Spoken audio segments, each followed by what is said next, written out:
आज आमे द्वादश श्रेणीर ओडिया ऑप्शनल सरसुंदरी कविताटी को पठन करवा जहाँ को रचना करिसंती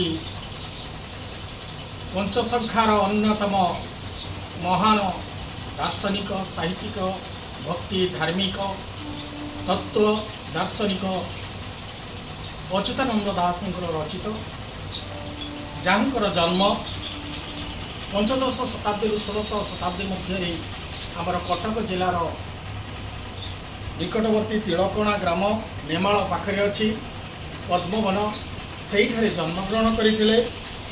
पिता तंकर दीनबंधु खुंटिया माता पद्मावती गर्भरु जन्म हो ए धरापृष्ठ को जिते बड़े उत्कल शिक्षार साहित्यर कौन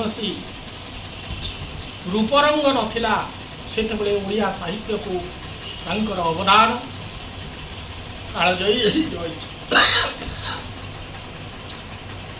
पंचसखा पंचसखा कहले बलराम दास, जगन्नाथ दास, अच्युतानंद दास, अनंत दास, शिशु अनंत दास यही पंचसखा भगवान अति प्रिय थी।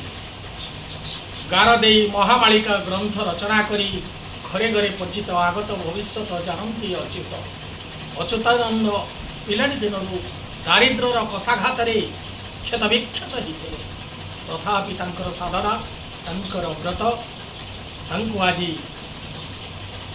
स्मृति पटले घरे घरे आज से परिचित। से पंचसखा मध्य जुगे जुगे पंचसखा आविर्भूत होती। अवस्थार दारिद्र्यर कषाघात अतिष्ठ हो साधना तांकर भक्ति धर्म साहित्य को से वृद्धिमंत कर। प्राचीन काल भाषा जिते खोजुला तांकर मालिका भविष्य शून्य संहिता हरिवंश काव्य घरे घरे परिचित। तांकर से शून्य संहितार गोटे कथा मने पड़े केही न चिन्हिले मोरे तिलकोणाटारे जन्म रहिली केही न चिन्हिले मोरे अगणित बुली माता डाकुछंती अन्न न मिलिला घरे।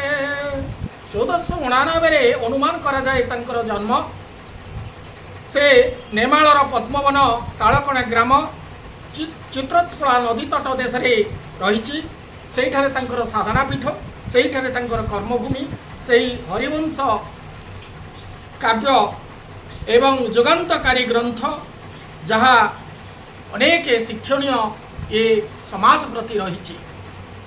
यही पंचसखा महत्व यही पंचसखा होचती प्रभुंकर अति निजर से भितर आज तांकर यही रचित सरसुंदरी कविताटी को पठन करवा। ए कवितार विशेषत्व